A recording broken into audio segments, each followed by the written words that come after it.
Hey guys, and welcome to this gameplay review of the Type 61 Japanese Tier 9 medium tank. I have to say, playing through the whole Japanese line, I haven't been very positively surprised yet, because the Type 61 is, in my opinion, amazing. It has mediocre DPM at its tier, but it has so many other great redeeming features that really make this tank stand out compared to all the other tier 9 tanks. So in fact, it's actually one of my favorites, maybe even my favorite next to the T54 and the E50, because you can really just dish out the damage. The gun is great, the mobility is okay, the armor is of course terrible, it is a Japanese tank. So without further ado, let's check out some gameplay with it. I have some pretty good games coming up, and we're gonna start on Copperfield, where I'm flanking, leaving the T95 isolated, making sure that he can use his great armor and give me the option to land some flanking shots on the enemies. So just going back to the basics of this tank, it has very terrible armor, as I mentioned. The whole armor is only 55 millimeters at the front, 35 at the side, 25 at the rear. The turret isn't very strong either, 70 at the front, 60 at the sides, and yeah, basically nothing at the rear. So just don't expect to be able to use your armor to defeat the enemies. You need to look at your hit pool like armor to play this tank effectively, and that means that you need to conserve your hit points for the later stages of the game, so you can use your hit points as the armor that you're in fact lacking. So you can see I'm landing some pretty good flanking shots here, and I was first spotted just now. I don't actually know what spotted me, but I can see that my team is crumbling at the top. So I need to finish off these medium tanks that have gone around the flank, and preferably do so without taking any damage. So luckily I have a KB13 player who's doing a very, very good job. So nice work by you, Mr. KB13. You really did a great job, and you helped me in this game big time. So we finish off the STA one, and there's only the Comet left. I decide, okay, I need to just go and get him. We need to clean him up quickly before the enemies can get back and finish us off. So I push aggressively to take him out, ask the KB13 for help, and he delivers. Perfect shot by him taking out the Comet, but unfortunately he gets completely annihilated now from the other side. So luckily I was in a position where they couldn't shoot me, otherwise they would definitely have been shooting at me, because I'm a much more dangerous target in my tier 9 tank than the KB13 in his tier 7 tank. So just going back to the basics of this tank, you can see the mobility is pretty good. It has a 48 kilometer an hour speed limit, and some very, very good traverse values. So that means that you can really move around the battlefield effectively in this tank, something that many other tanks don't give you the option to do. The gun is also very much the best feature on this tank. It gets a 350 average damage and a really nice penetration compared to many other tier 9 premiums of 258. So the gun is the redeeming factor about this tank. Apart from the gun, you also have amazing view range. You have the best view range of any tier 9 tanks in the game at 270 meters, which means that you can really just spot your enemies much sooner than they spot you, and that gives you a huge advantage. So looking back at this right now, I can see that the E75 and the M103, who I miraculously bounced, they're pushing very aggressively. So I decided to pop the adrenaline, and I need to take them out quickly before this T28 on the other side can do more damage to me. You can see my hit points is only 1620, which really isn't great, and somehow I bounced the T28 with my heat. I was loading heat there to be sure to take him out, but unfortunately I actually bounced the first shot, missed the second shot, but looking at my hit pool, I can see that I have sufficient hit points to go in, take another shot, take time to aim, and finish him off effectively. So as I was saying, the gun is very, very good on this tank. It really feels like the complete opposite of the T54 gun. You pack a very good punch with every single shot that you make, and also you can really just the rate of fire is sufficiently good, so you can take out enemies quickly and also use your great mobility to flank them, to circle them, especially if you're facing off against E75s, VK4502s, and similar. So this game was actually pretty good. I got a Kolobanov's medal, ending up against 2 other tier 9s and a tier 8 TD, first class. Top Gun, 5,200 damage and 1,381 base experience. So a pretty good game, but that. I think this game really highlighted some of the great features about the tank. I have it set up with binoculars, and that means that I can spot the enemies much sooner than they can spot me. So with binoculars and the buff food that I'm using on this tank, I get an effective view range of approximately 310 meters, which is, I mean, that's just amazing. That means you'll spot the enemies much sooner than they will spot you, and you'll get to see it just in a second as well, because I'm going to poke the ridge here, as I like to do in my medium tanks, especially the ones that have great gun depression, like this tank does. It has 10 degrees of gun depression, which is also very, very nice. The only problem about the 10 degrees of gun depression is the fact that it has a big tumor on top of the turret. You can see it to the right of the turret, and it means that when you're poking ridge lines, enemies will be able to shoot you before you can return the fire to them, and that's something you really need to be aware of. So when I play this tank, I make sure that I don't poke out. I don't poke out before I know that I'm not spotted anymore, and I'm gonna be able to ambush the enemies with my shot. So I can see I'm just sitting here waiting to spot something, but miraculously I get spotted. So I decide to roll back because, like I said earlier, this tank has next to no armor. The only place on this tank that has just a bit of armor is right around the gun mantlet, where you have some very, very strange armor, because it changes from like 70 at the front to 300 at certain areas.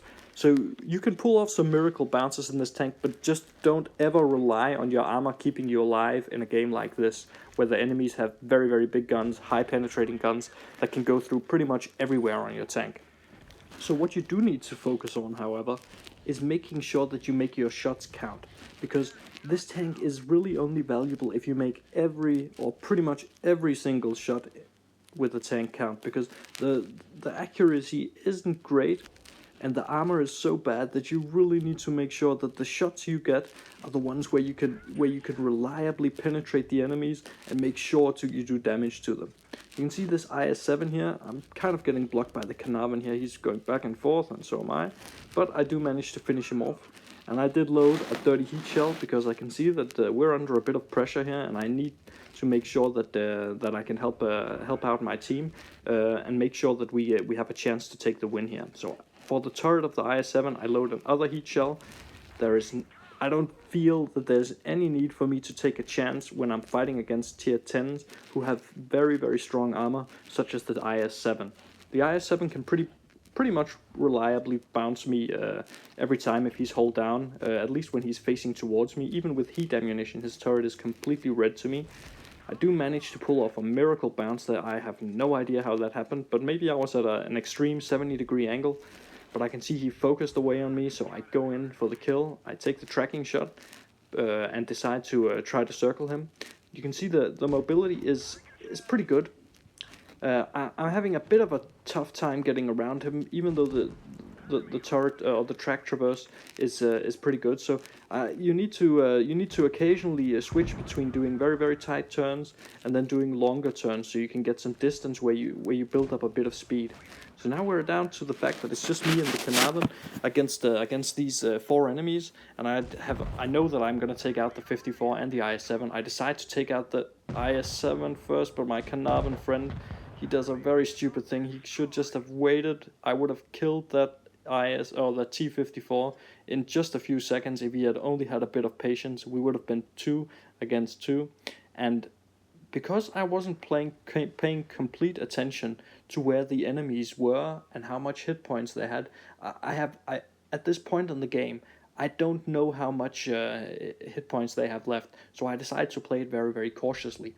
I go up the back of the hills, try to use my great view range, but I'm having a bit of a lag. You can see the ping spikes here. I was up at 800, So I decided, okay, I'm just gonna sit here behind this rock until it settles. You see it's still jumping up to over 1,000. I don't really know what was happening with my Wi-Fi at that point, but luckily it does go back to a pretty decent level. So I decide, okay, now it's time to push out, see if I can get the spots. I would be thinking that the enemies had advanced towards my position once they had finished off my teammates. So I try to go around the back because I don't want to face them both at one time. I preferably want to take them out one by one because they have guns that can really cripple me. If they're a bit lucky, they can pen me with HE from the front. And if I give them my side, they will have no problem penetrating me with HE. But luckily, the T-30, he was climbing the hill. I managed to take him out with a single shot, and he was down to very low hit points. I don't know where the ISU is, but luckily, I see that he's spotting. So I decide to go in aggressively because I have all of my hit points left. Like I said, very important, conserve your hit points for the later stages of the game. You're gonna need them when you need to clean up. That doesn't mean that you should be camping. You need to make sure that you keep your gun doing the work, or doing as much work as possible without wasting your hit points on stupid engagements such as fighting tier 7s that can penetrate you pretty much every time. So really try to focus on that. Choose your engagements wisely. You're in a tier 9 medium tank. You don't want to be slugging it out against a Comet, a T20, or tanks like that are going to pin you pretty much every time. So this was another good game, another Color Banov's medal, first class, Pools medal, very good game. I was actually surprised I didn't ace it on this one. I did ace the tank eventually, but it did take some time. So now we're off to the final gameplay of this video. This is me platooning with my clanmate Agost87. He's a very good player. He's playing in his Centurion 7-1. And in many ways, I feel that the Centurion 7-1 is the most comparable tank to the Type 61. The Centurion, it has terrible hull armor, really bad hull armor. It does have a pretty strong turret, but the fact that the reason I think that it's comparable to the Type 61 is that both tanks have great penetration on their guns. For tier 9 medium tanks, they really have they have the ability to go through pretty much any armor that they face, no matter where the enemies or how the enemies are facing you. So I spot the enemies here. I decide, okay, there's no reason, absolutely no reason for me to go down in this very lightly armored medium tank. But I'm not really having an impact yet in the game. I can see that we have 2 tanks down in the city, and they are in a bit of trouble because it looks like all the enemies are in the city. And you just got to see one of the bad things about this tank. That's the gun elevation. It only gets 13 degrees of gun elevation. That means when I'm looking down like I was just a few seconds ago, I couldn't lift my gun up to shoot the far end of the map, and that can be a bit troublesome sometimes.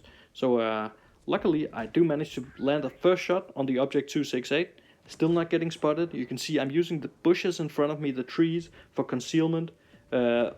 Unfortunately, the T-62A, he comes out, and he has great view range as well. So I know that I was spotted even before the light bulb came. So I need to relocate immediately, get into another position where I can make effective fire, preferably using some soft cover like these bushes to conceal myself. Because this tank, the camouflage values aren't great.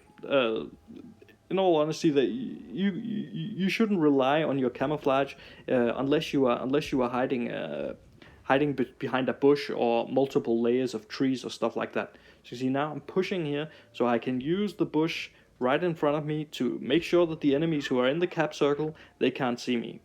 So this is actually a really important point, because when you have multiple layers of soft concealment, such as these bushes in front of me, if I can't see through the bushes, the enemy can't see me either. So it's first when I go out and the bushes become transparent that the enemies have a chance to shoot me.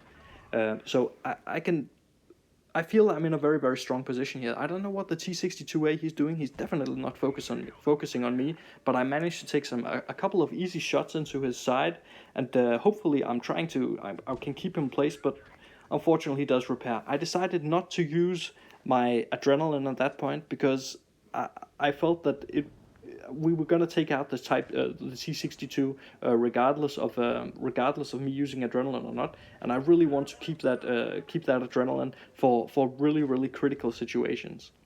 So I can see the Leopard PTA, he's looking out. I don't know if he's looking at me. Oh, he shot right next to me. I don't know if he had even seen that Leopard. If he hadn't, then wow, that was really nice shot by him. So my clanmate August, he's having a great game. He's up to 3 kills, and so far he's done pretty much all the damage in this match out of the two of us. So I know we're under a bit of pressure here. They have 4 tanks. They have an IS-8 Jagdtiger on almost full health, an almost full health Leopard PTA, and the E3, who's also on 600 or so hit points. And I need to be careful with my hit points now. I still don't feel this game is in the bag, even though we're doing very good. I want to make sure that I don't give up this position, because when you're in an advantage or in a position with an advantage like I am right now, where you have the option of using the strong suits of your tank, such as the view range, the great gun depression, the nice penetration, it just gives you the option to, or it should make you think that this isn't a position you should leave. So I tell August that I'm gonna go down and reset the base, and you can see I actually do a huge mistake here. I stop up, try to get a shot in the E3 instead of just going for the base, and I actually stop up again here, and I was never gonna make it into the cap circle, but luckily the Jagdtiger, he leaves, comes out, he wants to finish me off. He's gonna have a tough time doing so. I managed to put a great shot into him, and I actually managed to out-trade him 3-1 here. So that means I'm giving him 3 shots, and he only gave me 1 in return. But the Leopard PTA, he's coming in. He also wants a piece of me, and he would have taken me out because he's using the 9 centimeter gun, which has a very good DPM for a tier 9 medium tank. But I'm using. Or August, he's using the 105, and so am I, and August, he finishes him off. I say sorry to August, because it would have been nice for him to get a Ryzen Eye on that game, but I don't know, you can't win them all. So I hope you enjoyed this gameplay video. I hope you got an idea of what this tank can do and what it can't do, and how I like to play it. It certainly fits my playstyle, and I'm looking forward to the STB one.